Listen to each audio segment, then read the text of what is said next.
ರೂಪೇಶ್ ಅಂತ ನಾವು ದಾವಣಗೆರೆಯಿಂದ ಬರ್ತಾ ಇರೋದು. ದಾವಣಗೆರೆಯಿಂದ. ಓಕೆ, ಇದು ಎಷ್ಟನೇ ಕ್ಲಾಸ್ ನೀವು ಅಟೆಂಡ್ ಮಾಡ್ತಾ ಇರೋದು? ಇದು ಫಸ್ಟ್ನೇ ಕ್ಲಾಸ್ ಸರ್. ಮೊದಲನೇ ಬಾರಿ ಬರ್ತಾ ಮೊದಲನೇ ಇರೋದು. ಬಾರಿ. ಓಕೆ ಸರ್, ಈ ಮೊದಲನೇ ಬಾರಿ ನೀವು ಕ್ಲಾಸ್ ಅಟೆಂಡ್ ಮಾಡಿದ್ದೀರಾ. Okay. ನೀವು ಯೂಟ್ಯೂಬ್ ಮತ್ತು ಇನ್ಸ್ಟಾಗ್ರಾಮ್ ಅಲ್ಲಿ ಗುರುಜಿ ಅವ್ರು ನೋಡ್ತಾ ಇರ್ತೀರಾ? ಹಾ ಸರ್, ನೋಡ್ತಾ ಇದ್ವಿ. ಇದು ನೀವು ಮೊದಲನೇ ಬಾರಿ ಗುರುಜಿ ಅವ್ರು ನೇರವಾಗಿ ನೋಡ್ತಾ ಇದ್ದೀರಾ. ಹೌದು. ಹೇಗೆ ಅನಿಸ್ತಾ ಇದೆ ಸರ್ ನಿಮಗೆ?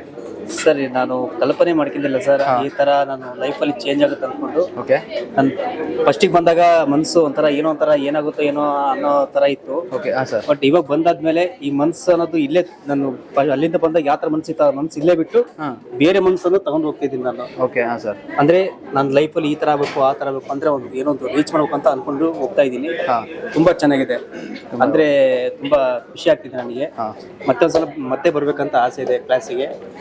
ಖಂಡಿತ ಬರ್ತೀನಿ. ಓಕೆ ಸರ್, ಕ್ಲಾಸಲ್ಲಿ ಗುರುಜಿ ಅವರು ಸತ್ಯ ಮತ್ತು ಸುಳ್ಳಿನ ಬಗ್ಗೆ ತಿಳಿಸ್ಕೊಟ್ಟಿದ್ದಾರೆ. ಹೌದೌದು ಅದ್ರ ಬಗ್ಗೆ ನಿಮ್ಮ ಅಭಿಪ್ರಾಯ ಏನಿರ್ಬೋದು ಸರ್. ಅದ್ರ ಬಗ್ಗೆ ನಮ್ಗೆ ಆಲೋಚನೆ ಇದ್ದಿದ್ದಿಲ್ಲ.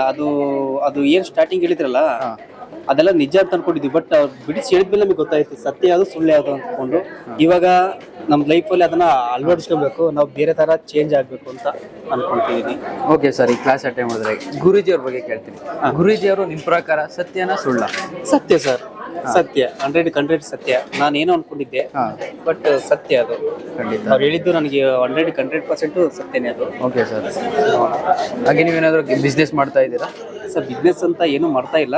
ಓಕೆ, ಇನ್ಮೇಲೆ ಏನಾದ್ರು ಮಾಡ್ಬೇಕಂತ ಪ್ರಯತ್ನ ಹಾಂ, ಮಾಡ್ತಿದ್ದೀನಿ. ಸರಿ ಸರ್. ಸರ್ ತಗೊಳ್ಳಿ, ಟಿಶ್ಯೂ ಇಟ್ಕೊಳ್ಳಿ. ಓಕೆ ಸರ್, ಟಿಶ್ಯೂ ನೋಡ್ತಾ ಇದ್ರೆ ಏನು ಅನ್ಸುತ್ತೆ ನಿಮಗೆ? ಸರ್, ಇದು ನೋಡ್ತಾ ಇದ್ರೆ ನಮಗೆ ಇದಕ್ಕಿರೋ ವ್ಯಾಲ್ಯೂ ನಮಗಿಲ್ಲ ಸರ್. ಹಾಂ ಸರ್, ಅದೇ ಯಾವ ರೀತಿ ಹೇಳ್ತೀರಾ ಅಂತ ಹೇಳ್ಬೋದಾ? ಸರ್, ಇದು ಯಾವ ರೀತಿ ಇರ್ತಂದ್ರೆ ಹಾಂ, ನಮಗೆ ಇವಾಗ 1000 ರೂಪಾಯಿ ದುಡಿದೇ ದೊಡ್ಡ ಅಮೌಂಟ್ ಅಂತ ಅನ್ಕೊಂಡಿದ್ವಿ. ಬಟ್ ಇದನ್ನ ಹೇಳಿದಾದ್ಮೇಲೆ ಓಕೆ, 1000 ರೂಪಾಯಿಗೆ ವ್ಯಾಲ್ಯೂ ಇಲ್ಲ ಸರ್, 10,000 ರೂಪಾಯಿಗೆ ವ್ಯಾಲ್ಯೂ ಇರೋದು ಇವಾಗ ಹಾಂ, ಈಗಿನ ಇದರಲ್ಲಿ.